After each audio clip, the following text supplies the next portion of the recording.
नमस्कार साथियों। आज की जो हमारी क्लास है वो है चैप्टर 2 क्लास 12th का दो ध्रुवीयता का अंत।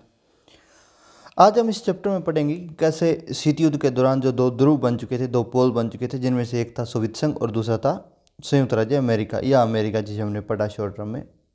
कैसे धीरे धीरे संयुक्त राज्य अमेरिका है वो टूट गया, सॉरी सोवियत संघ जो है वो कैसे धीरे धीरे टूट गया। आज हम उसी बात का पढ़ेंगे कि कैसे सोवियत संघ टूटा और सोवियत संघ के टूटने के बाद में किस प्रकार की नई परिस्थितियाँ, नई विश्व में नया कॉन्सेप्ट कैसे आया, ठीक है, और नई व्यवस्थाएं अर्थव्यवस्थाओं में क्या बनी, कैसे उन पर काम चला और उनका किस किस देश को फ़ायदा हुआ, किसको नुकसान हुआ। फिर ओवरऑल देखेंगे कि अमेरिका अब कहाँ है वाला कॉन्सेप्ट देखेंगे। तो दो ध्रुवीयता का अंत, इसका मोटा मोटा अर्थ है शीत युद्ध का समाप्त होना, सो ठीक है। और दूसरा जो इसका मोटा मोटा अर्थ है वो आपको लेना, एक तो शीत युद्ध का समाप्त होना लेना है, दूसरा इसका मोटा मोटा अर्थ आपको लेना है सोवियत संघ का विघटन, संघ का विघटन। दो अर्थ आपको इसके लेने हैं। शीत युद्ध कब समाप्त हुआ, तो ये कहते हैं कि 1991 में इसकी विधिवत घोषणा हो चुकी थी, बट 1989 में एक महत्वपूर्ण घटनाक्रम घटा जिसको मानते हैं कि दो ध्रुवीयता का अंत शुरुआत हो चुकी है। इसमें क्या था कि 1960 के दशक में क्या हुआ कि जो जर्मनी था उसके दो हिस्से कर दिए गए थे। जो दो हिस्से, एक तो था पश्चिमी जर्मनी, ये इधर वाली साइड पश्चिमी जर्मनी, और एक था पूर्वी जर्मनी। जो पूर्वी जर्मनी था वो समर्थक किसका था, सोवियत संघ का था।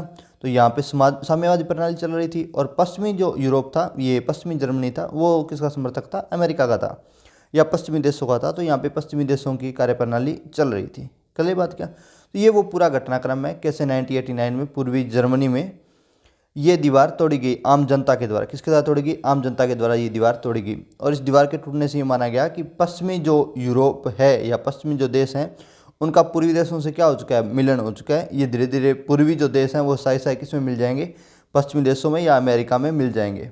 चले, तो ये एक प्रकार से मानसिक आघात था इस सोवियत प्रणाली को कि सोवियत के जो समर्थक लोग थे वो पश्चिमी की तरफ जा रहे हैं।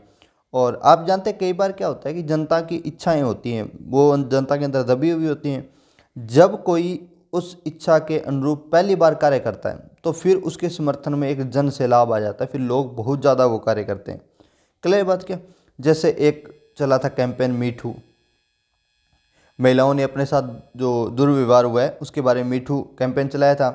शुरुआत में इसमें एक दो महिलाओं ने भाग लिया, उन्होंने थोड़ा जिसे कहते हैं कि हौसला दिखाया और वो सामने आई, ठीक है। बाद में धीरे धीरे ये कैंपेन इतना पॉपुलर हो गया कि अब प्रत्येक महिला में इतना हौसला हो चुका है कि वो अपने साथ हुए अन्याय के बारे में सार्वजनिक रूप से सार्वजनिक मंच पर बता सकती है, ठीक है। उसी प्रकार का ये कैंपेन है 1989 में चला था। पूर्वी जर्मनी की आम जनता ने दीवार को गिरा दिया था। तो पूर्वी जर्मनी सोवियत संघ वाले साइड वाले लोग थे जिन्होंने इस दीवार को गिराया था। चलिए, इसमें ज़्यादा कुछ खास नहीं समझना, ये बंदा दीवार तोड़ रहा है, पूरी मेहनत से लगा हुआ है, शायद इसका ननियाल होगा इस साइड, ठीक है। कईयों का ननियाल था, कईयों कुछ था। ये सोल्जर्स हैं जो देख रहे हैं दीवार तोड़ते हुए लोगों को। दीवार टूटने से लग रहा है कि सोल्जर्स ने तोड़ी है, उस साइड से आई है। और ये उस टाइम की दीवार इस प्रकार बनी हुई थी, लगभग 100 किलोमीटर लंबी दीवार बनी हुई थी, ठीक है। चलिए, सोवियत प्रणाली क्या थी। अगर आपने कक्षा 9th का सेकंड चैप्टर पढ़ा हो, कक्षा 9th में हिस्ट्री में एक सेकंड चैप्टर है जिसमें सोवियत क्रांति समझाया गया। जब आप उस चैप्टर को पढ़ेंगे तो आप दो बातें पाएंगे कि सबसे पहले सोवियत जो संघ था वो सबसे पिछड़ा देश था। सोवियत जो संघ था या सोवियत जो था वो सबसे पिछड़ा हुआ देश था, लेकिन यहाँ पे आर्थिक संसाधन ठीक थे। लेकिन फिर भी यहाँ की 85% जो जनता थी, 85% जो जनता थी वो कृषि पर निर्भर थी। ये कब का आंकड़ा बता रहा हूँ, ये मैं 1900 का आंकड़ा बता रहा हूँ। 1901 के आसपास का जो आंकड़ा है वो है कि यहाँ की 85% जो पॉपुलेशन है वो डिपेंड कर रही है एग्रीकल्चर पे। सबसे ज़्यादा पिछड़ा हुआ देश है। कोई औद्योगिक यहाँ पर बड़ा जन से क्रांति नहीं हुई है, यहाँ पर कोई औद्योगिक क्रांति नहीं हुई है, बिल्कुल पिछड़ा हुआ देश है, ठीक है। फिर यहाँ पर होती है क्रांतियाँ। 1917 का दौर, यहाँ पे पहले एक क्रांति होती है, फिर उसके बाद एक बोल्शेविक क्रांति होती है जिसे अगस्त के महीने में होती है, अक्टूबर के महीने में बोल्शेविक क्रांति होती है। उसके बाद में यहाँ पर एक व्यवस्था शुरू होती है। इस व्यवस्था में क्या था कि जो समाजवाद के आदर्श थे उनके अनुरूप एक अर्थव्यवस्था चलाई गई। अब समाजवाद के आदर्शों में क्या था कि जो सारी सत्ता शक्तियां आर्थिक जो इकाई है वो केंद्र के चारों ओर घूमनी चाहिए। लाइक सारे इकोनॉमिकल जो राइट्स हैं वो सारी सारी किसके पास होनी चाहिए, सेंटर के पास होने चाहिए। ठीक, इसमें एक सोवियत प्रणाली की दूसरी कम्युनिस्ट पार्टी थी। इससे पहले आप ये मान के चलिए, यह मानव इतिहास में निजी संपत्ति की संस्था को समाप्त करने और समाज को समानता के सिद्धांत पर सचेत रूप से रचने की सबसे बड़ी कोशिश थी। इस थ्योरी में यह था कि जैसे कृषि है, उस सब सारी कृषि किसके पास हो, राजा के पास हो या फिर जो राज्य हो उसके पास हो। कृषक केवल खेती करें और जब खेती करेंगे उसका उत्पादन होगा वो सारा सारा किसके पास चला जाएगा, राज्य के पास चला जाएगा। और प्रत्येक कृषक को एक समान मात्रा में उसके लिए उत्पादन या कोई जैसे लाभ है या उसको जो आय है वो होगी। ठीक है, उत्पादन कितना ही हुआ वो सारा सारा उत्पादन किसका होगा, राज्य का होगा। उसे मिनिमम जैसे नरेगा टाइप काम था कि मिनिमम उसको उतने पैसे मिल जाने, वहाँ कोई दिक्कत नहीं आएगी। क्लियर बात क्या। और ये जो पूरा जो सोवियत प्रणाली थी, ठीक है, आप समझ पा रहे हैं, समाजवादी व्यवस्था का अर्थ होता है कि राज्य के सभी संसाधनों पर, समाज के सभी संसाधनों पर राज्य का कब्जा रहेगा और राज्य सभी लोगों में समान रूप से उन संसाधनों को बांट देगा। क्लियर बात क्या। सोवियत जो राजनीतिक प्रणाली थी, यहाँ पर एक पार्टी थी कम्युनिस्ट पार्टी। कौन सी पार्टी आ गई, बोल्शेविक क्रांति के बाद में यहाँ पे एक बोल्शेविक पार्टी या एक कम्युनिस्ट पार्टी यहाँ मेन सत्ता में आई। इस पार्टी ने अपने जितने भी विपक्षी थे उन सभी विपक्षियों को ख़त्म कर दिया और ये केवल एक ही पार्टी थी जिसके ही दो व्यक्ति चुनाव लड़ते थे, जिनमें से एक व्यक्ति जीत जाता था। तो मोटा मोटी कुल मिलाकर के सरकार किनकी रहती थी, इनकी ही रहती थी। ठीक है, अर्थव्यवस्था योजना में तो राज्य के नियंत्रण में थी। दूसरे विश्व युद्ध के बाद में अगर हम थोड़े से उन चीज़ों पर बात कर लेते हैं कि कैसे सोवियत संघ है वो दूसरे विश्व युद्ध के बाद में एक महाशक्ति बना। मैं एक बात पहले बता चुका हूँ कि दूसरे विश्व युद्ध से पहले सोवियत, दूसरे विश्व युद्ध नहीं, पहले आप ध्यान रखिए, प्रथम विश्व युद्ध से पहले, प्रथम विश्व युद्ध से पहले सोवियत संघ सबसे पिछड़ी अर्थव्यवस्था थी, सबसे पिछड़ी अर्थव्यवस्था थी। यहाँ पर जो एग्रीकल्चर था वो 85% लोग एग्रीकल्चर करते थे। उद्योग यहाँ पर सबसे निम्न स्तर के उद्योग थे। ठीक है, और जो असमानता थी वो बहुत ज़्यादा थी। जार लोग यहाँ पे, राजा जो था उसे जार बोलते थे, वो उनका शासन था। तो कोई लोकतांत्रिक व्यवस्था यहाँ पर नहीं थी, न यहाँ पे कोई लोकतांत्रिक व्यवस्था थी। जार लोग शासन करते थे, असमानता बहुत ज़्यादा थी, उद्योग बिल्कुल नहीं थे और 85% लोग हैं वो कृषि पर निर्भर कर रहे थे। ये विश्व युद्ध से पहले का मामला है, ये 1900 से लेकर के 1903-4 तक का मामला है। क्लियर बात क्या, 1904 में तो यहाँ पर वृद्धि हुई थी बट 1900 तक का मामला है ये। ठीक है, उसके बाद में धीरे धीरे क्या हुआ, धीरे धीरे यहाँ के लोगों का मूड बदला, लोगों ने क्रांति की नई अर्थव्यवस्था आई, नई व्यवस्थाएँ आई। और उन नई व्यवस्थाओं में क्या किया गया कि जितना भी एग्रीकल्चर उत्पाद था वो सारा का सारा किसके पास चला गया, राज्य के पास चला गया। राज्य ने बड़ी मशीनरियाँ लगवाई और उन मशीनरी के द्वारा जो कृषि का उत्पादन था उसको बढ़ाने का प्रयास किया राज्य ने। और जो अधिशेष इसमें से आता था उस सारे अधिशेष को राज्य ने किस में लगाया, उद्योगों में लगाया।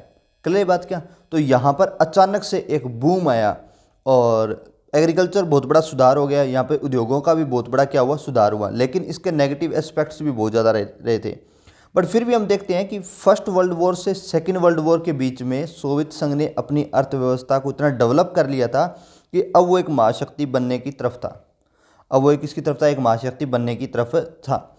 ये कब से कब तक, फर्स्ट वर्ल्ड वॉर से सेकेंड वर्ल्ड वॉर के बीच में सोवियत संघ ने अपनी अर्थव्यवस्था को डेवलप किया। उससे पहले सोवियत संघ की अर्थव्यवस्था इतनी डेवलप नहीं थी, वो कृषि प्रधान देश था और पिछड़ी हुई कृषि करता था बिल्कुल। क्लियर बात क्या। सेकेंड वर्ल्ड वॉर के बाद में सोवियत संघ की स्थिति ये एक महाशक्ति के रूप में उभरा। अमेरिका के बाद में सबसे उन्नत अर्थव्यवस्था अगर किसी ने तैयार की थी तो वो सोवियत संघ ने तैयार की थी।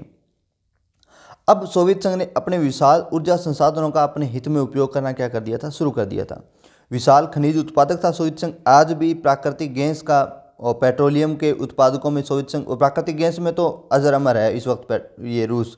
इसीलिए तो यूक्रेन वॉर में अभी तक टिका हुआ है, क्योंकि प्राकृतिक गैस यूरोप का प्रत्येक देश खरीदता है और वो रूस से ही खरीदता है, क्योंकि प्राकृतिक गैस का इतना बड़ा जो उत्पादक है वो रूस है। प्लस दूसरा कारण क्या है कि यहाँ पर ढांचागत जो विकास हुआ है, पाइपलाइंस वगैरह बिछाई गई हैं, वो रूस से बिछाई गई हैं यूरोप में सारी। अब अचानक से वहाँ से पाइपलाइंस हटा करके इधर तुर्की की तरफ या पश्चिमी एशियाई देशों की तरफ यूरोप वाले नहीं ले जा सकते। दूसरा कारण ये है कि पश्चिमी एशिया में क्या है, अव्यवस्था ज़्यादा है, कभी भी हमला हो सकता है, कभी भी अराजकता आ सकती है, कभी भी सरकारें पलट सकती है, इसलिए वहाँ पर वो इतना बड़ा इन्वेस्टमेंट करने का रिस्क भी नहीं ले सकते। मजबूरी है उनकी कि वो रूस से ही प्राकृतिक गैस खरीदें। तो विशाल ऊर्जा उत्पादक है, इस वक्त खनिज उत्पादक है। उन्नत संचार एवं यातायात प्रणाली, सोवियत संघ ने इस टाइम में उन्नत जो संचार प्रणाली थी वो विकसित कर ली। घरेलू उद्योगों का खूब विकास हुआ।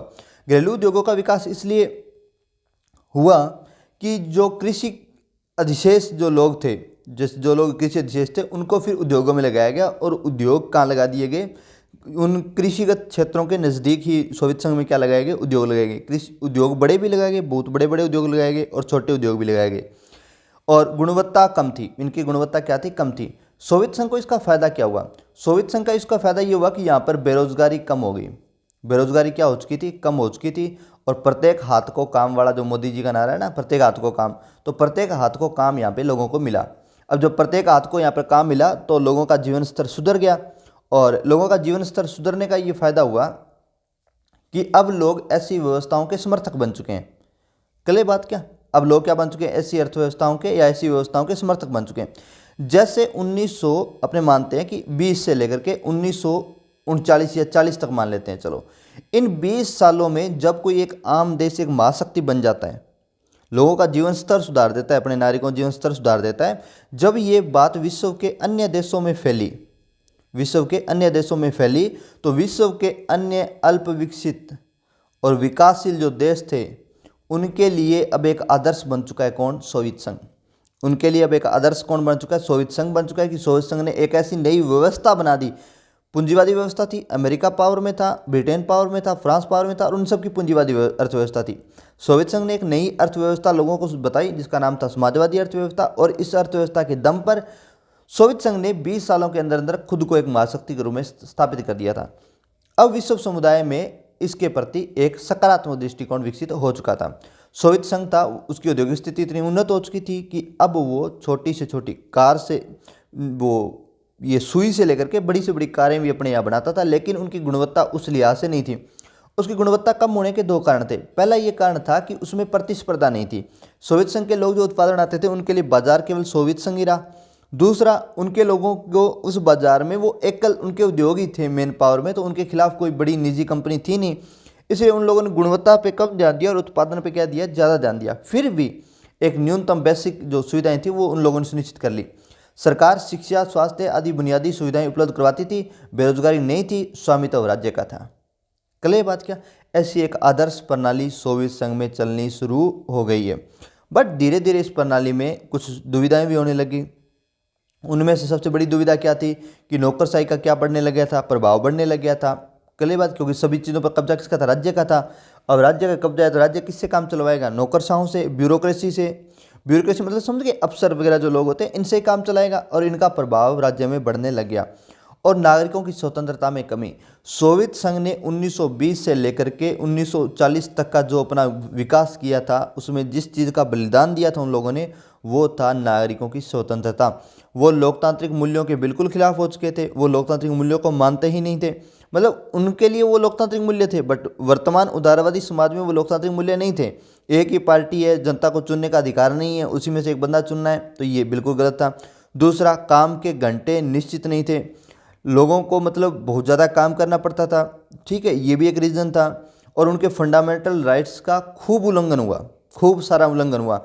इन्हीं बलिदानों के कारण ही सोवियत संघ क्या बन पाया? एक महाशक्ति बन पाया। मैं ये नहीं कह रहा हूँ कि हमें भी ऐसे बलिदान देने चाहिए, नहीं। हम एक लोकतांत्रिक समाज है और हम प्रक्रिया धीरे धीरे जरूर चला लेंगे, बट हम मानवाधिकारों का उल्लंघन करके ये कालिक तो नहीं पोतना चाहेंगे। ठीक है, अब जैसे आप एक बात सुने, आपने कई बार सुना होगा कि जो बांग्लादेश की अर्थव्यवस्था है वो हमसे ज़्यादा बेटर ग्रोथ कर रही है।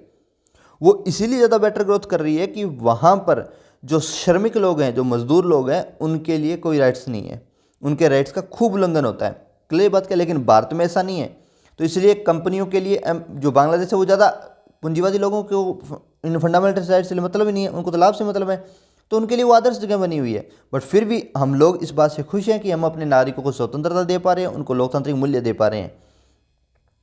अब धीरे धीरे सोवियत संघ में सुधारों की डिमांड होने लगी और कम्युनिस्ट जो पार्टी थी वो जनता के प्रति बिल्कुल जवाबदेह नहीं थी। ये बात भी आप ध्यान रखिएगा। इसलिए वहाँ की जनता, जिसका जीवन स्तर अब सुधर चुका है, वो लोकतांत्रिक अभिव्यक्ति की आज़ादी की मांग करने लग गए। ठीक है, फिर भी ये मांग बड़े स्तर पर बाहर नहीं आई। ये मांग बड़े स्तर पर क्या नहीं आई, बाहर नहीं आई है। कल ये बात क्या, फिलहाल इनकी व्यवस्था बढ़िया चल रही है, लोगों को छुटपुट से मामले आ रहे हैं, बट कोई बड़ा मामला अभी नहीं आ रहा है। अब सोवियत संघ क्या है, जब 1945 में शीत युद्ध में उलझ जाता है, तो इसकी सबसे बड़ी कीमत किसको चुकानी पड़ती है, सोवियत संघ को। उसको चुकानी क्यों पड़ती है, क्योंकि सोवियत संघ ने क्या किया है, अपने जितना भी उसका उत्पादन था, या जितना भी उसके पास विदेशी मूल्य था, या जितना भी उसके पास पैसे थे, उन सभी को उसने अब क्या करना है, रक्षा पर, हथियारों की होड़ में और अमेरिका के साथ होड़ में खर्च करने लग गया है। जिस कारण उसकी जो आर्थिक ढांचागत जो उसने विकास किया था, अब उस पर खर्च नहीं कर पा रहा है। जब उस पर खर्च नहीं कर पाया तो ढांचागत विकास धीरे धीरे सोवियत संघ का पिछड़ने लग जाएगा। कल ये बात क्या, और सोवियत संघ क्या है, प्रौद्योगिकी और बुनियादी ढांचे, मसलन परिवहन, ऊर्जा के मामले में पश्चिमी देशों की तुलना में पीछे रह गया। क्यों रह गया, वो कारण मैंने आपको बता दिया है कि सोवियत जो संघ है वो क्या कर रहा है, होड़ में ज़्यादा खर्चा कर रहा है, और अपने ढांचागत विकास पे खर्चा आप धीरे धीरे क्या करने लगे, कम करने लगे। ये 1945 के बाद की बातें हैं। 1945 से पहले शीत युद्ध, ये वर्ल्ड वॉर से पहले, सेकंड वर्ल्ड वॉर से पहले सोवियत संघ की कंडीशंस टॉप है। वो अगर उसी कंडीशंस में 20 साल और रह लेता तो खतरनाक हो जाता। सोवियत संघ अपने नागरिकों को राजनीतिक और आर्थिक आकांक्षाओं को पूरा नहीं कर पा रहा था। ये मैंने आपको बता दिया कि वो अपने नागरिकों के राजनीतिक आकांक्षाओं का दमन कर रहा था, वहाँ दिक्कत नहीं है। ठीक है, इस बात को मानने में सोवियत संघ में लोगों का पारिश्रमिक लगातार बढ़ रहा था, उत्पादकता और प्रौद्योगिकी मामले में पश्चिमी देशों से पिछड़ रहा था। इस कारण वहाँ पर जो उपभोक्ता वस्तु है उनकी हमेशा ही क्या हो रही थी, बार बार कमी हो रही थी। कल ये बात क्या, और जिसके कारण क्या है कि खाद्यान्न आयात हर साल बढ़ रहा था। अब उसको अपने जो राशि है, विदेशी मुद्रा है, उसको बहुत ज़्यादा खर्च करके खाद्यान्न निर्यात करने पर मजबूर होना पड़ रहा है। किसको, सोवियत संघ को। एक ऐसा देश जो खुद खाद्यान्न बेचता था, वो अब धीरे धीरे इतना ढांचागत विकास उसका कमज़ोर होने लग गया है, ग्राउंड पे उसकी पकड़ इतनी कमज़ोर होने लगी है, ब्यूरोक्रेसी इतनी हावी होने लग गई है, कि भ्रष्टाचार इतना बढ़ने लग गया है कि अब वो इतना उत्पादन ही नहीं कर पा रहा है। ठीक है, ठीक है। अब आप एक बात सोच रहे होंगे कि सर, जब पहले हमने बात की कि उनका खाद्यान्न उत्पादन ठीक था और पर्याप्त था, अधिशेष भी चल रहा था, फिर अचानक से उनका खाद्यान्न उत्पादन इतना गिर कैसे गया। तो ध्यान रखिएगा, उनका खाद्यान्न उत्पादन नहीं गिरा है, उनकी बढ़ रही है जनसंख्या। क्लियर बात क्या, उनका खाद्यान्न उत्पादन नहीं गिर रहा, वो तो उतना ही रहा, लेकिन उनकी बढ़ गई जनसंख्या।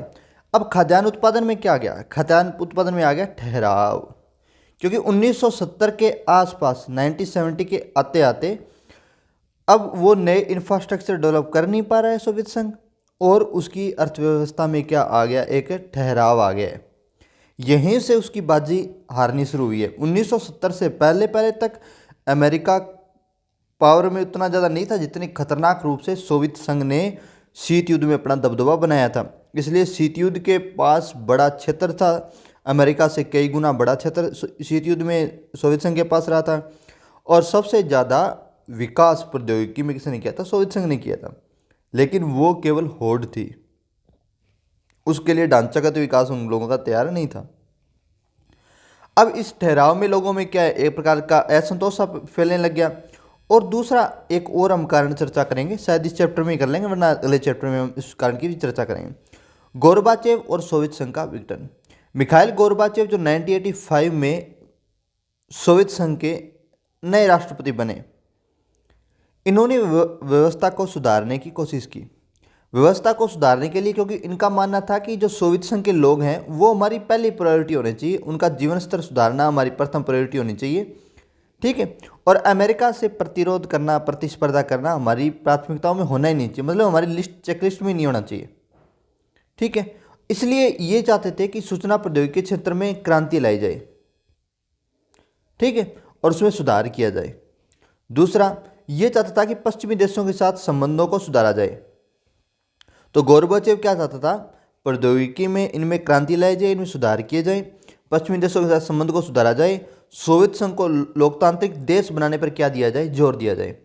और इसलिए ये लोकतांत्रिक देश बनाने पर जब गोर्बाचेव ने जोर दिया, तो सोवियत संघ के जो अन्य साथी देश थे उनमें जब साम्यवादी क्रांति हुई या साम्यवाद के विरुद्ध क्रांति हुई, तो उस क्रांति का दमन गोर्बाचेव ने उतनी निरंकुशता नहीं किया, उसने लोकतांत्रिक मूल्यों का समर्थन किया और लोगों की इच्छाओं का भी क्या किया, सम्मान किया। इसी चक्कर में सोवियत संघ टूटने लग गया। इसी चक्कर में सोवियत संघ टूटने लग गया। जब एक जगह विद्रोह हुआ, वहाँ कुछ नहीं हुआ, तो अन्य जगह लोगों ने क्या किया, विद्रोह किया। ठीक है। और गोर्बाचेव ने यहाँ पे ये लाइन लिखी हुई है, अगर आप रीड करेंगे, लोकतांत्रिक रूप से सुधार करने का फैसला किया। इस पहले कुछ ऐसी परिणति थी जिसका कोई अंदाजा नहीं था। पूर्वी यूरोप के देश है वो सोवियत खेमे के हिस्से थे, वहाँ बगावतें शुरू हो गई। और गोर्बाचेव के शासक रहते हुए सोवियत संघ ने ऐसी गड़बड़ियों में उस तरह का हस्तक्षेप नहीं किया जैसा अतीत में होता था। अतीत में जब ऐसी कोई क्रांति होने की शुरुआत होती थी तो ये इंटरफेयर इतना गजब तरीके से करते थे या इतना खतरनाक तरीके से करते थे कि दमन करते थे खतरनाक तरीके से। इस बार इसने ऐसा नहीं किया। पूर्वी यूरोप की जनता ने साम्यवादी सरकारों का विरोध शुरू किया, इसने वो विरोध स्वीकार किया और उनके खिलाफ कोई दमनकारी प्रवृत्तियां शुरू नहीं की। गोर्बाचेव ने देश के अंदर आर्थिक राजनीतिक सुधारों और लोकतांत्रिक सुधारों की क्या चलाई, नीति चलाई। कल बात का अब इस बात का विरोध कम्युनिस्ट नेता ही करने लगे। इस बात का विरोध कौन करने लगे, कम्युनिस्ट नेता। जो मिखाइल गोर्बाचेव के जो समर्थक थे, उसकी पार्टी के जो लोग थे, वो ही गोर्बाचेव का विरोध करने लग गए। इसलिए उन लोगों ने 1991 में एक तख्ता पलट किया और गोर्बाचेव को हटा दिया और किसको राजा बना दिया, एक और कम्युनिस्ट बंदा था, उसे अपना नया प्रेसिडेंट बनाने की उन लोगों ने कोशिश की। बट अब जनता जाग चुकी थी और जो गोर्बाचेव के जो सुधार थे, उन सुधारों में क्या थी, एक गति धीरे धीरे थी, गति बहुत ही धीमी थी। इतनी धीमी गति से जनता नहीं सुधार चाहती थी।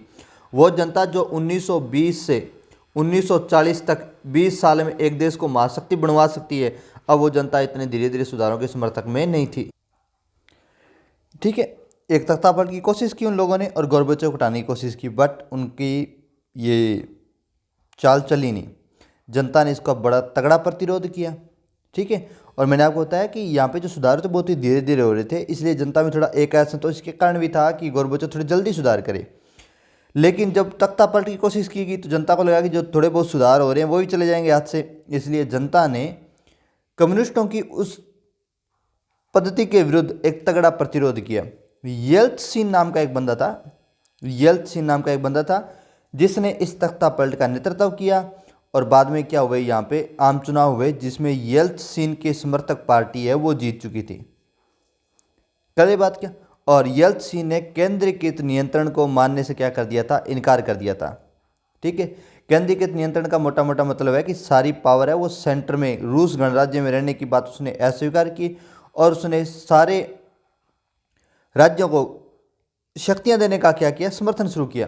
सोवियत संघ के यूरोपीय भागों में विरोध शुरू हुआ। येल्त्सिन के नेतृत्व में गणराज्य रूस, यूक्रेन, बेलारूस ने सोवियत संघ की समाप्ति क्या कर दी, घोषणा कर दी। ये दिसंबर 1991 में 3 महत्वपूर्ण राज्य थे, यूक्रेन, बेलारूस और रूस ने सोवियत संघ की समाप्ति की घोषणा की। और इसका बंदा था कौन, येल्त्सिन। रूस में इस वक्त बंदा कौन था, पावर में कौन था, येल्त्सिन था। कल बात क्या, और इस प्रकार सोवियत संघ आपका क्या हो चुका है, समाप्त हो चुका है।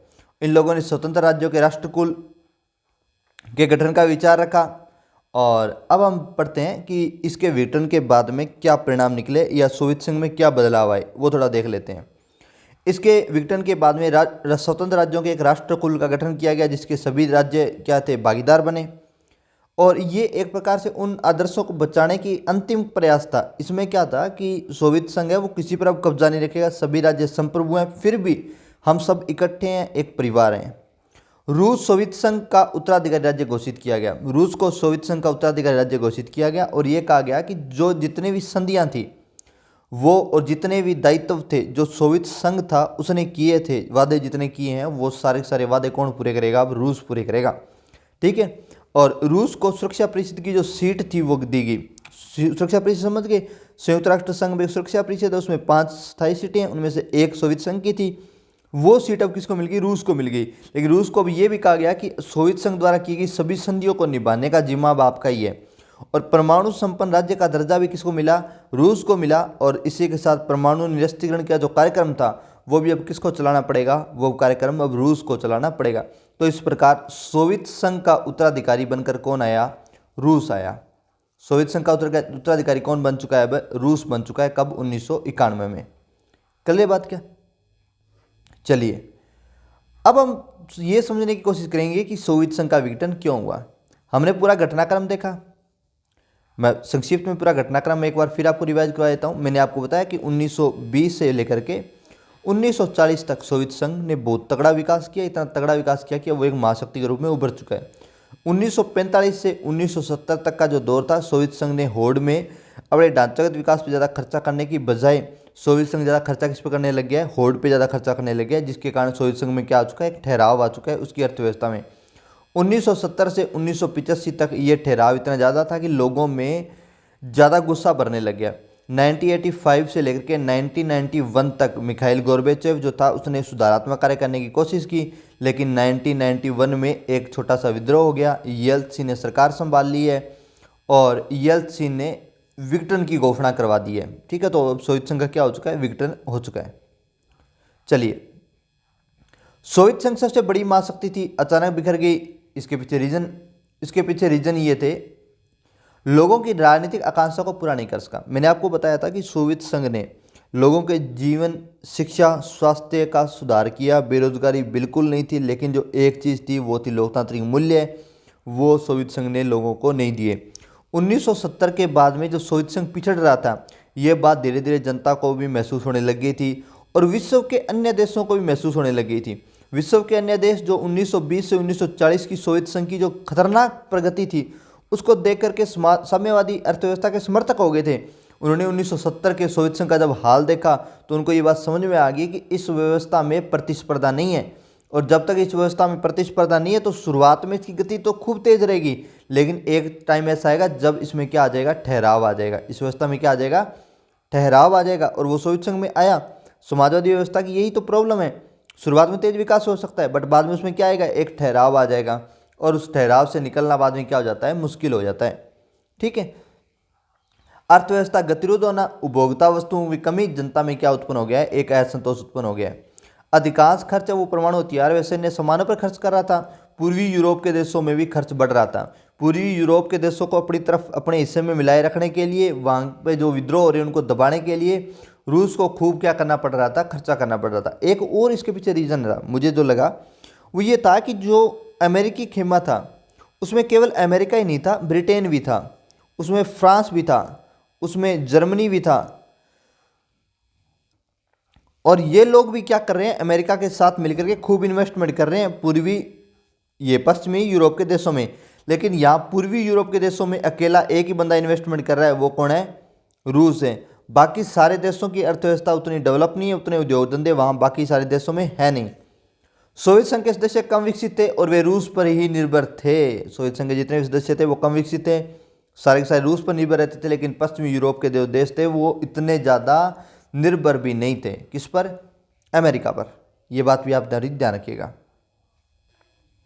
नेक्स्ट अगर बात करें पश्चिमी मुल्कों की जानकारी आना, 1970 के बाद में 1980 तक जो गतिरोध रहा, उसके बाद जब 1985 में जो सुधार करने की कोशिश की गई, उन्हीं सुधारों का एक परिणाम था, मिखाइल गोर्बाचेव के सुधारों का परिणाम था कि पश्चिमी देशों की जो खबरें थी वो पश्चिमी देशों की खबरें अब आने लगी यूरोप में, ये रूस में आई, और लोगों के माइंडसेट में, जैसे अब हमारे माइंडसेट में क्या बना दिया गया, एक माइंडसेट हमारा डेवलप कर दिया गया है कि जो कनाडा है, जो अमेरिका है, वहाँ का जीवन स्तर, वहाँ की लाइफस्टाइल बहुत बढ़िया है। भारत की लाइफस्टाइल अभी भी दमित है, घुटने वाली सी लाइफस्टाइल है। वहाँ के लोगों की लाइफस्टाइल अलग है, बिंदास जीते हैं, ज़्यादा नियमों कायदों में परंपराओं में नहीं उलझते हैं, जीवन में स्वतंत्र हैं, निर्णय लेने में। ऐसी एक आदर्श समाज की रचना हमारे मस्तिष्क में की जा चुकी है, इनकी, अमेरिकी देशों की।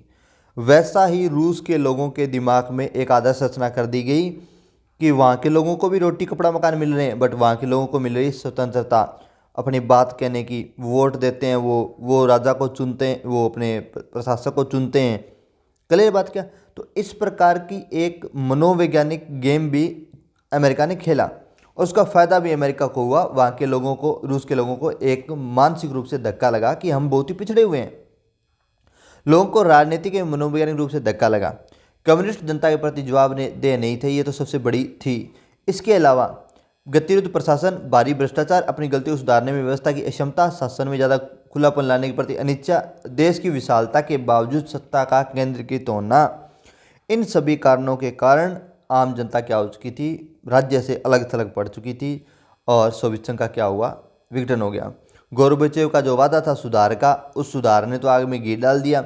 अब ऐसा नहीं था कि गोर्बाचेव की इच्छा बुरी थी या गोर्बाचेव ने बहुत ही गलत किया, नहीं, देर सवेर ऐसा होना था। लेकिन ये जो विघटन था ये इतना ज़्यादा खतरनाक या इतना ज़्यादा विनाशकारी नहीं था।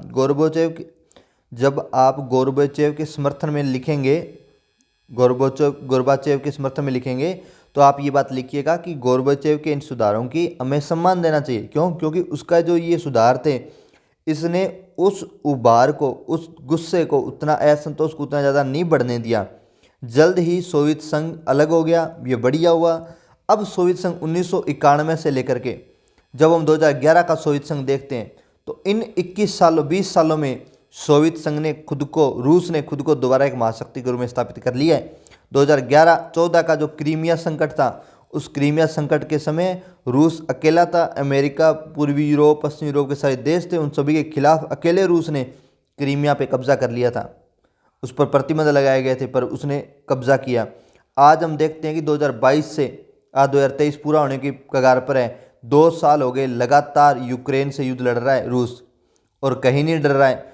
पूरा पश्चिमी यूरोप, पूरा का पूरा अमेरिका समर्थन दे रहा है, खूब हथियार दे रहा है यूक्रेन को, फिर भी रूस लड़ रहा है। क्लियर कट काम है। वो उसकी स्ट्रेटजी है कि युद्ध को वो लंबा खींच रहे हैं, वो उसकी स्ट्रेटजी है। बट वो बता रहा है किनको? अमेरिका को, यूरोपियन कंट्रीज़ को, कि अब हम इतने भी कमज़ोर नहीं हैं। क्लियर बात क्या? तो एक प्रकार से ये शक्ति प्रदर्शन ही तो कर रहा है रूस अब। तो रूस उतना ज़्यादा ख़त्म भी नहीं हुआ जितना ज़्यादा हमने एनसीईआरटी में आपको टीचर्स ने बता दिया। रूस पावर में रहा, और हमें इस बात के मतलब ये था कि जैसे ये होता है ना, कुछ बीमारियों के अर्ली स्टेज पे ही समाधान हो जाना चाहिए। 1970 में बीमारी सामने आई, 1991 में मात्र 20 सालों के अंदर अंदर उन्होंने लोगों ने बीमारी का समाधान ही कर लिया, सारे देशों को दूर फेंक दिया। ये पूर्वी यूरोप के जो देश थे जिनमें खूब सारा खर्चा हो रहा था, अब दोबारा उन लोगों ने अपनी अर्थव्यवस्था पर ध्यान दिए, और अब वर्तमान में रूस सबसे खतरनाक अर्थव्यवस्था है इस वक्त विश्व की। यूरोपियन देश उसका टक्कर ले ही नहीं पा रहे हैं, उसको अलग थलग कर ही नहीं पा रहे हैं। नेक्स्ट देखिए, लोगों के आकांक्षाओं का ज्वार उमड़ा। गोर्बाचेव की धीरे धीरे कार्यपद्धति से धीरज खो बैठे, निराश हो गए। पार्टी में विरोध, गोर्बाचेव की नीतियों के बचाव में अक्षम। गोर्बाचेव खुद की नीतियों के बचाव में अक्षम रहा, कमजोर साबित हुआ। ठीक है।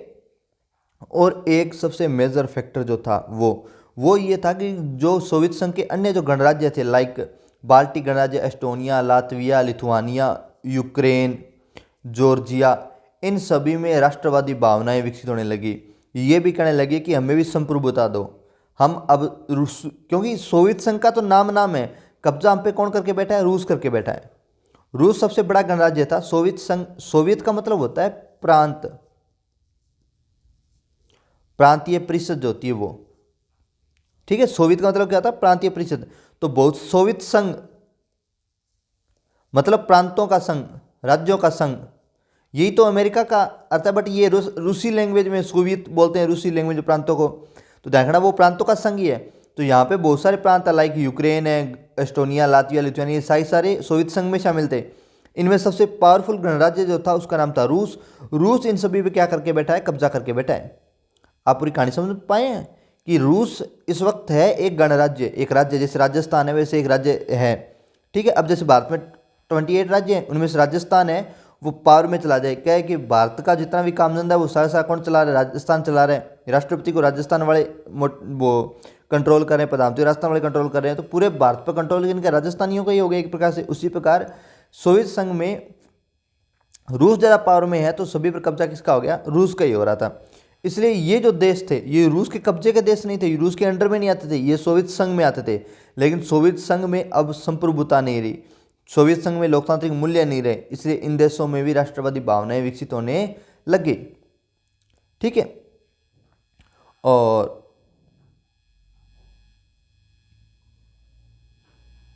यहाँ एक थोड़ा कॉन्फ्लिक्ट सा दिया गया कि वास्तविकता में ऐसा लग रहा था कि ये जो राष्ट्रवादी भावनाएं होंगी ये मध्य एशियाई देशों में आएंगी, बट ऐसा नहीं हुआ। लोगों को उम्मीद थी कि वहाँ के लोग विद्रोह करेंगे, क्योंकि वहाँ के लोग थोड़े कम विकसित लोग हैं और जनता वहाँ की विद्रोह करती ही रहती है, तो अलगाववाद वहाँ ज़्यादा है, तो इस कारण यहाँ होगा। बट ऐसा नहीं हुआ।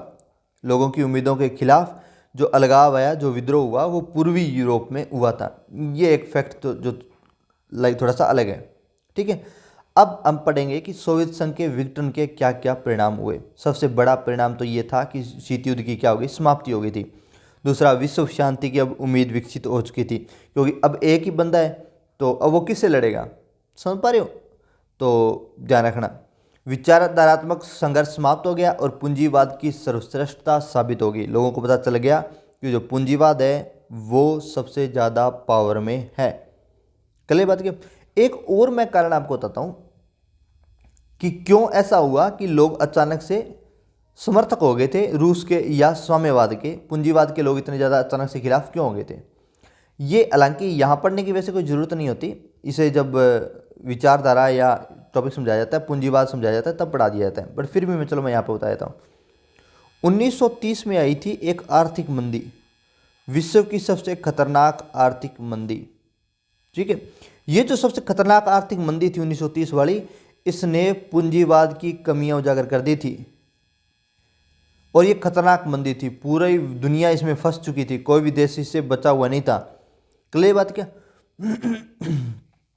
इसलिए लगा कि पूंजीवाद में तो बहुत ज़्यादा कमी है, ये इस प्रकार की एक मंदी में डाल देगा और फिर अर्थव्यवस्था चलेगी ही नहीं, जाम हो जाएगी अर्थव्यवस्था। लेकिन इस आर्थिक मंदी से अमेरिका निकला, यूरोप बाहर निकला। यूरोप के लोगों ने इस आर्थिक मंदी से बाहर निकलने की जो प्रक्रिया थी वो अपनाई, और वो अब जानते थे कि जब भी कोई आर्थिक मंदी आती है तो उस टाइम क्या क्या सुधार किए जाने चाहिए। ये पूंजीवाद में आर्थिक मंदी आई तो उसका ये था। लेकिन 1970 में जो ये रसिया में, जो रूस में, जो सोवियत संघ में जो आर्थिक मंदी आई, ये आर्थिक मंदी जो थी ये थी समाजवादियों की कमी, समाजवाद की कमी। क्लियर बात क्या। इस कमी से बाहर निकलने के लिए अभी समाजवाद के पास कोई उपाय नहीं था, तो जनता पुनः किसकी तरफ जाने लगी, पूंजीवाद की तरफ जाने लगी। क्लियर, क्योंकि पूंजीवादी अब पावर में आ चुके हैं, उन्होंने सुधार कर लिए, वो अपने में सुधार कर रहे हैं। लेकिन समाजवादियों के पास पहली बार तो ये प्रॉब्लम आई है। दूसरी, एक ही तो देश है जो समाजवाद का समर्थक, सोवियत संघ के तो बहुत सारे समर्थक देश थे, ये पूंजीवाद के बहुत सारे समर्थक देश थे, उन लोगों ने मिलकर सुधार निकाल लिए, यहाँ सुधार निकला ही नहीं। तो 1970 में समाजवाद की कमियां सामने आई। ठीक है, और फिर समाजवाद के प्रति लोगों का मोह भंग हुआ, लोग वापस किसी तरफ जाने लगे, पूंजीवाद की तरफ जाने लगे। तो ये वैचारिक लड़ाई तो 1970 में अमेरिका जीतने लग गया था। व्यवस्था का एक ध्रुवीय होना, ये भी हमें पढ़ना चाहिए कि बहुध्रुवीय। अभी ये एक नया पर्सन आने लग गया माइंड में कि अब विश्व व्यवस्था एक ध्रुवीय, लाइक सबसे पावरफुल दादा अमेरिका हो जाएगा, या बहुध्रुवीय हो जाएगी कि बहुत सारे पावरफुल नेशंस बन जाएंगे, ऐसा होगा। बट ये दूर की कौड़ी थी।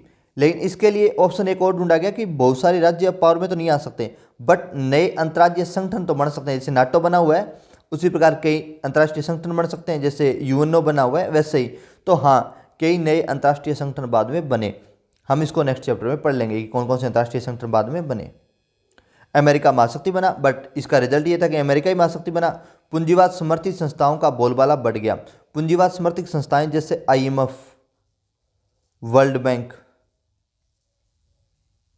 WTO, World Trade Organisation, ILO, International Labour Organisation, World Health Organisation, ठीक है, UNICEF, UN, United Nation Development Programme, और एक वो United Nations Human Right, UNHRD, Human Rights जो था वो। ठीक है, इनका बोलबाला बढ़ चुका है, और इन सभी संस्थाओं में कौन है, अमेरिका बैठा है। सारे अभी हम पढ़ेंगे, अभी इसको हम पढ़ेंगे कि इन्हीं संस्थाओं ने मिलकर के ही शॉक थेरेपी दी है। इन सभी संस्थाओं ने मिलकर के ही क्या दी थी, शॉक थेरेपी दी थी। ये प्लान था कि जब सोवियत संघ टूटेगा तो हम लोग क्या करेंगे, कैसे उसकी बंदरबांट करेंगे, वो एक प्लान था।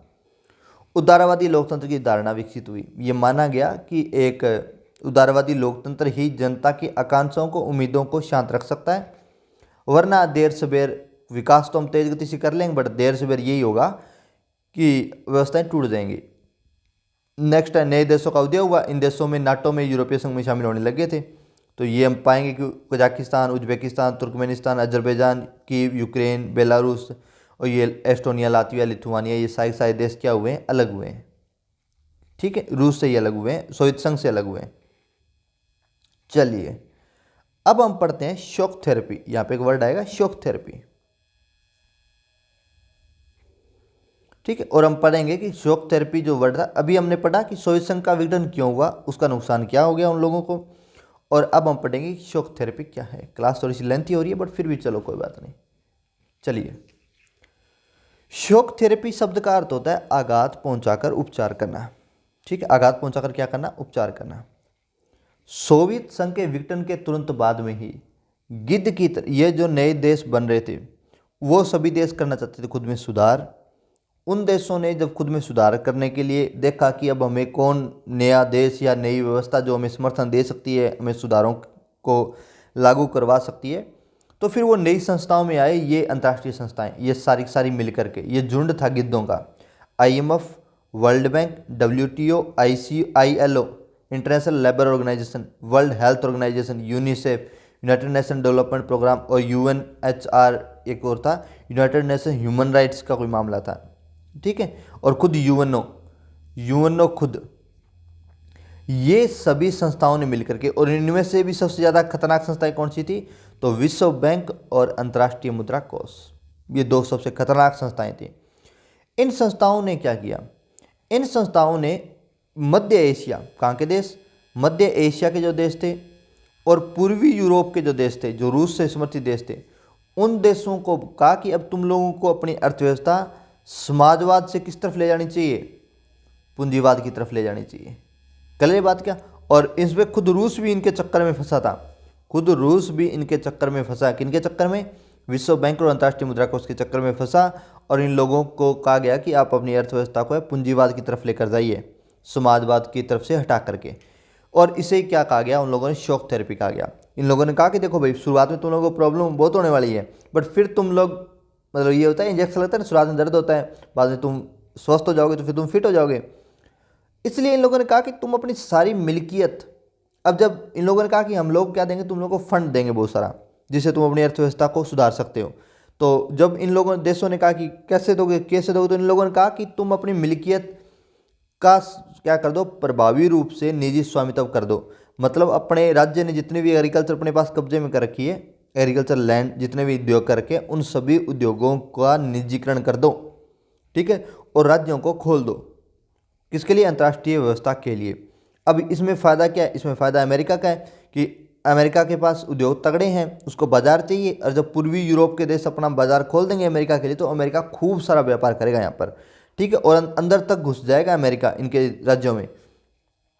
तो इन देशों ने यही किया कि अपने निजी स्वामित्व वाले जितने भी धंधे थे सारे बेच दिए, और राज्य की संपदा का निजीकरण और व्यावसायिक स्वामित्व के ढांचे को अपनाना, ये इनका टारगेट था। पूंजीवाद के अतिरिक्त किसी भी तीसरे विकल्प का इन लोगों ने विरोध किया। IMF और वर्ल्ड बैंक ने कहा कि तुम पूंजीवाद के खिलाफ या पूंजीवाद के अतिरिक्त कोई विकल्प नहीं चुनोगे, तुम लोग केवल पूंजीवाद की तरफ मानो, और जो सामूहिक फार्म है उसको निजी फार्म में बदल दो। ठीक है, सारे उद्योग बेच दो, लोगों को, आम जनता को बेच दो, आम जनता खरीद ले सारे उद्योग। और मुक्त व्यापार पर क्या दिया, जोर दिया, कोई रिस्ट्रिक्शन नहीं होनी चाहिए व्यापार में, जो करना चाहिए उसे करने दो। सोवियत खेमे के व्यापारिक समझौते समाप्त कर दिए, और सोवियत खेमे में जो समझौते कर रखे थे तुम लोगों ने व्यापारिक, वो सब समाप्त कर दो। कल बात क्या, और तुम केवल पूंजीवाद की तरफ ध्यान दो, और पूंजीवाद का आका इस वक्त कौन है, तो अमेरिका, तुम केवल अमेरिका की तरफ ध्यान दो। कल बात क्या, इन देशों ने, भोले वाले देशों ने इनकी बात मान ली।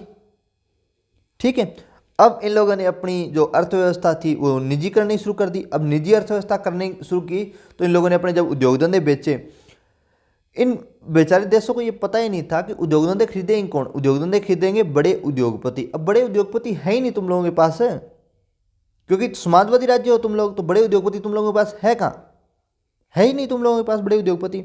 तो अब जब तुम लोग ये बेचना चाहते हो, तो बेचोगे किसको, आम जनता को या गरीब लोगों को बेचोगे। अब गरीब लोगों के पास पैसे नहीं है, तो तुम्हें उद्योग बेचने के एवज में पैसे नहीं मिलने वाले।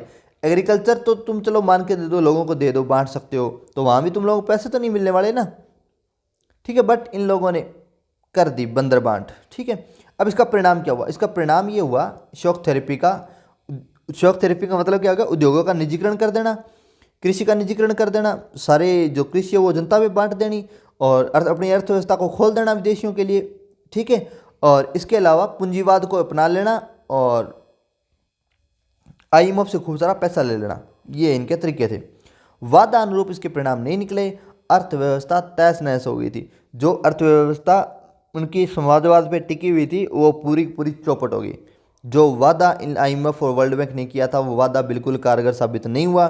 रूस का औद्योगिक ढांचा तहस नहस हो गया। 90% उद्योग है वो रूस के बेचे गए थे, और सारे के सारे जो उद्योग बेचे गए थे इनको बेचने के लिए कोई ढंग से पॉलिसी नहीं बनाने दी गई। ठीक है, ये लोग मजबूर हो गए हैं, कोई ढंग से पॉलिसी नहीं बनी, और ये सारे सारे उद्योग किसके द्वारा बेचे गए? बाजार की ताकतों के द्वारा बेचे गए। और जब बाजार की ताकतें, आप देखते हैं आज किसान के जो प्राइस है वो तो सरकार है जो minimum MRP decide, MNP decide कर देती है। ठीक, MSP जो मिनिमम सपोर्टिंग प्राइस है वो डिसाइड कर देती है, तो उससे कम नहीं आने देते। वरना आप ये मान के चलिए कि मार्केट पैसे नहीं देगा कल अगर संगठित नहीं हो। तो यही रूस के साथ हुआ, सरकार एक बढ़िया पॉलिसी नहीं बना पाई। पॉलिसी नहीं बना पाई तो बाजार की ताकतों ने क्या किया? प्राइस डिसाइड किए, और जब उन्होंने प्राइस डिसाइड किए तो सभी उद्योगों को मटिया मेट कर दिया। कोई प्राइस नहीं मिला सरकार को ढंग का, सारे के सारे औने पौने दामों में सारे उद्योग बेच दिए गए, और सरकार के पास जीरो बैलेंस। उद्योग भी बिक चुके हैं, पैसा भी नहीं आ रहा। क्लियर बात क्या? अब यही तो IMF चाहता था।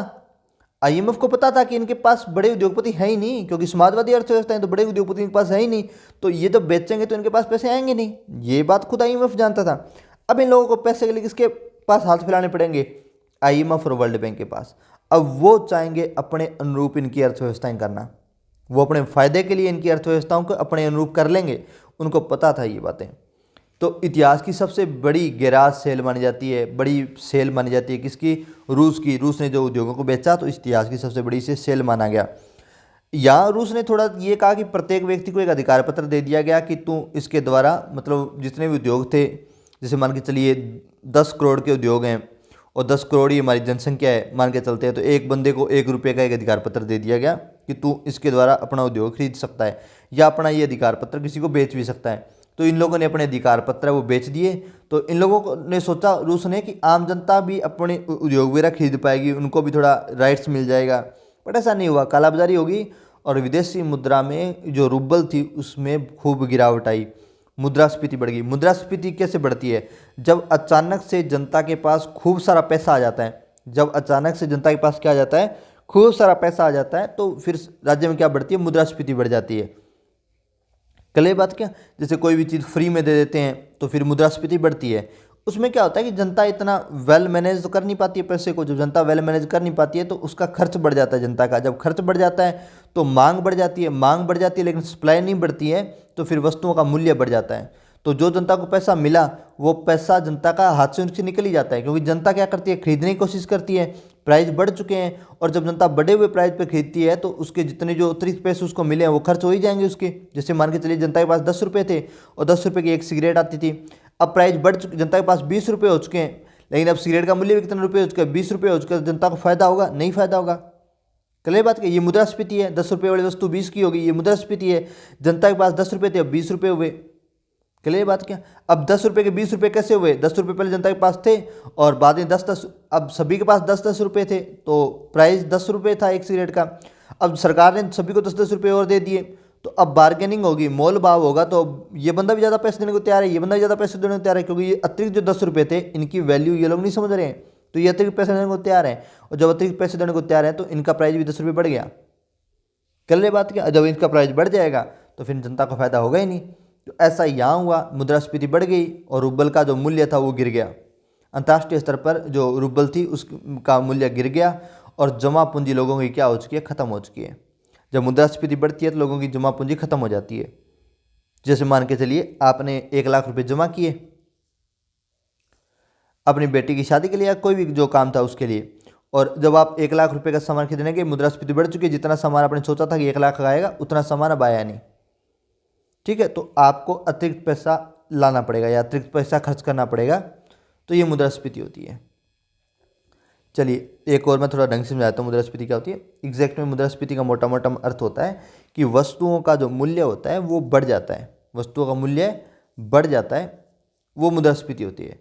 अब महंगाई और मुद्रास्फीति वैसे तो एक जैसा ही मामला सा होता है, बट महंगाई और मुद्रास्फीति में क्या होता है? महंगाई में जनता के पास पैसे होते नहीं हैं, मुद्रास्फीति में जनता के पास पैसे भी होते हैं और वो उन सामानों को खरीद भी पाती है। कल बात क्या? लेकिन प्राइस बहुत ज़्यादा बढ़ चुके हैं। ठीक है, अब इससे नुकसान क्या होगा? इससे नुकसान होगा अंतर्राष्ट्रीय स्तर पर जब मूल्य निर्धारण किया जाता है किसी भी वस्तु का, तो वो जो मूल्य होता है, जैसे $1 का जो मूल्य था, अब मान के चलते हैं भारत में 78 रुपये $1 का मूल्य, क्लियर बात क्या। लेकिन अगर भारत में मुद्रास्फीति बढ़ गई और जितना सामान 78 रुपये में आता है, अगर उतना सामान लेने के लिए भारत में 150 रुपये खर्च करने पड़ गए, तो $1 का मूल्य अभी कितने रुपये हो जाएगा, 150 रुपये हो जाएगा। ये अपने आप हो जाता है, बैलेंस हो जाती है चीज़ें, ठीक है। तो मुद्रास्फीति का फायदा नहीं होता अंतर्राष्ट्रीय स्तर पर राज्य को, किसी भी राज्य को, ठीक है, क्योंकि अंतर्राष्ट्रीय स्तर पर जो मूल्य होते हैं वो अंतर्राष्ट्रीय संस्थाएं निर्धारित करती हैं। चलिए, इसके अलावा रूस में क्या हुआ, सामूहिक खेती प्रणाली खत्म होगी, खाद्यान्न सुरक्षा समाप्त हो गई थी, क्योंकि सामूहिक खेती प्रणाली में राज्य ने खाद्यान्न सुरक्षा की गारंटी दे रखी थी कि प्रत्येक बंदे को मिनिमम इतना भोजन तो खाद्यान्न तो मिलेगा। अब वो गारंटी खत्म हो चुकी है। पुराने ढांचे के विकल्प में कोई भी व्यवस्था नहीं की गई, जिसलिए समाज कल्याण की जो पुरानी व्यवस्था थी वो बिल्कुल खत्म हो गई और रूस में भयंकर गरीबी शुरू हो गई।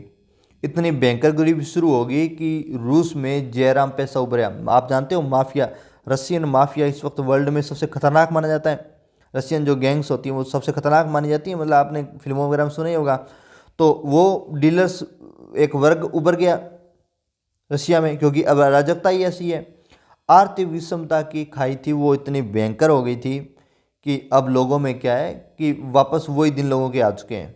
एक अमीर बहुत ज़्यादा अमीर हो चुके हैं, गरीब बहुत ज़्यादा गरीब हो चुके हैं, क्योंकि उद्योगों को ज़्यादातर किन लोगों ने खरीदा, जिनके पास थोड़े बहुत पैसे थे उन लोगों ने खरीद लिया। राजनीतिक संस्थाओं में अब देखो, ये जो पूंजीवादी देश थे, इन लोगों ने जो शॉक थेरेपी दी, उस शॉक थेरेपी ने इनका पूरा ध्यान था उनकी अर्थव्यवस्थाओं को चौपट करने का और उनके उद्योगों को, उनकी अर्थव्यवस्थाओं को अपने अनुरूप डालने का। उन लोगों ने उनकी राजनीतिक संस्थाओं में सुधार करने की कोशिश ही नहीं की। ये लोग चाहते थे कि उनकी राजनीतिक संस्थाएं तो वैसे ही पड़ी रहें, ताकि और ये लोग तंग हो, ताकि और बंदर बांट हो, ठीक है। तो इसलिए लोकतांत्रिक संस्थाओं के निर्माण में इनको कोई प्राथमिकता नहीं थी। संविधान निर्माण में भी अधिकांश पूर्वी देशों ने हड़बड़ाहट की और उसी हड़बड़ाहट का परिणाम था जल्दबाजी की, ढंग से सोचा नहीं, और उसी का परिणाम था कि राष्ट्रपति, बहुत सारे देशों में राष्ट्रपति कार्यपालिका का क्या बना दिया गया, प्रमुख बना दिया। जैसे रूस है, पुतिन है वो कार्यपालिका का प्रमुख है, इसलिए सारे निर्णय कौन ले रहा है, रूस में पुतिन ही ले रहा है। अन्य देशों में भी ऐसा ही था, पूर्वी यूरोप के लगभग सभी देशों में ऐसा हुआ, और ये आपके जो मध्य एशिया के लगभग देशों में ऐसा हुआ कि जो राष्ट्रपति था वो पावर में रहा और संसद क्या रही, कमजोर रही। तो कई बार ऐसा होता था राष्ट्रपति संसद को भंगी कर देता था और खुद को क्या बना लेता था, तानाशाह के रूप में बनाना शुरू कर देता था। ऐसा बहुत बार हुआ यूरोप, इन देशों में। क्यों? क्योंकि इन लोगों ने संविधान निर्माण में बड़ी जल्दबाजी की और अध्यक्षात्मक व्यवस्था अपने यहाँ क्या कर ली, शुरू कर ली, ठीक है। वो इजी थी, अध्यक्षात्मक व्यवस्था शुरू करना इजी थी। ये चुनाव वगैरह का बड़ा खर्च ये लोग वहन नहीं करना चाहते थे। संसद कमजोर हो गई, राष्ट्रपति सत्तावादी हुए और न्यायपालिका इन लोगों की स्वतंत्र नहीं रही। रूस में स्वतंत्र न्यायपालिका वर्तमान में नहीं है, वर्तमान में भी नहीं है। कल ये बात क्या, इसलिए उसके खिलाफ कोई, पुतिन के खिलाफ कोई निर्णय आता ही नहीं है। और इसके अलावा हम पढ़ेंगे सभी देशों की अर्थव्यवस्थाएं 2000 में पुनः रिकवरी। ये जो शॉक एंड थेरेपी जो थी, इससे उबरने में 1991 में ये दी गई और 2001, लगभग 10 साल लग गए थे इन देशों को इससे उबरने में, लगभग 10 साल लगे थे। इतना खतरनाक उनकी अर्थव्यवस्था को तहस नहस कर दिया था इन लोगों ने कि लगभग 10 साल लग गए थे इनको इस व्यवस्था से उबरने में। कल ये बात क्या, लेकिन धीरे धीरे इन देशों की अर्थव्यवस्था धीरे धीरे सुधरी। इसके सुधरने में कई बड़े कारण थे कि इन लोगों देशों ने अपनी जो तेल और गैस के बड़े उत्पादक देश थे, जैसे रूस, कजाकिस्तान, तुर्कमेनिस्तान, उज्बेकिस्तान, अजरबैजान, इन लोगों ने अपनी इन प्राकृतिक संसाधनों को समझा, इनकी बंदरबाट को रोका, इन पर राज्य का नियंत्रण स्थापित किया और अंतर्राष्ट्रीय बाजार में अब ये लोग इकट्ठा हैं। ये लोग रूस के समर्थन में कई देश हैं। ये लोग अंतर्राष्ट्रीय बाजार में अपने उत्पाद को जब बेचते हैं तो संगठित होकर बेचते हैं। जैसे ओपेक है, क्लब ऑयल एंड पेट्रोलियम जो प्रोड्यूस करने वाले जो देश हैं, उनका एक संस्था है जो अंतर्राष्ट्रीय स्तर पर मूल्य निर्धारण करती है, ताकि बड़े जो देश हैं, अमेरिकी जो देश हैं, वो उनका शोषण ना कर पाएँ। तो ऐसे इन लोगों ने अपने डिसाइड कर रखा है, तो इनका शोषण नहीं हो पाता, ठीक है। और जिन देशों के पास ऐसे नहीं है उत्पादक, उन लोगों के क्षेत्र से जब पाइपलाइन वगैरह गुजारी जाती है या कोई देश पेट्रोलियम वगैरह खरीदता है तो उनके देश से पाइपलाइन वगैरह जाती है, तो इससे उनको किराया वगैरह मिलता है, तो इससे उनको फ़ायदा होता है, ठीक है। और सड़कें वगैरह डेवलप होती हैं तो फिर भी वहाँ पे क्या है, बड़े ढांचागत विकास होता है। चलिए, संघर्ष और तनाव। इसके अलावा कुछ देश गृह युद्ध में उलझ गए। सोवियत संघ गणराज्य भी उलझा, खुद सोवियत संघ में गृह युद्ध की परिस्थितियां उत्पन्न हुई, लेकिन सोवियत संघ तो बच गया इससे, लेकिन अन्य देशों में चेचन्या, दागिस्तान में अलगाववादी संगठन थे वो उभरे। ठीक है, और इनके लिए भी कोई खास व्यवस्थाएं यूरोपियन ये यहाँ पे नहीं की गई।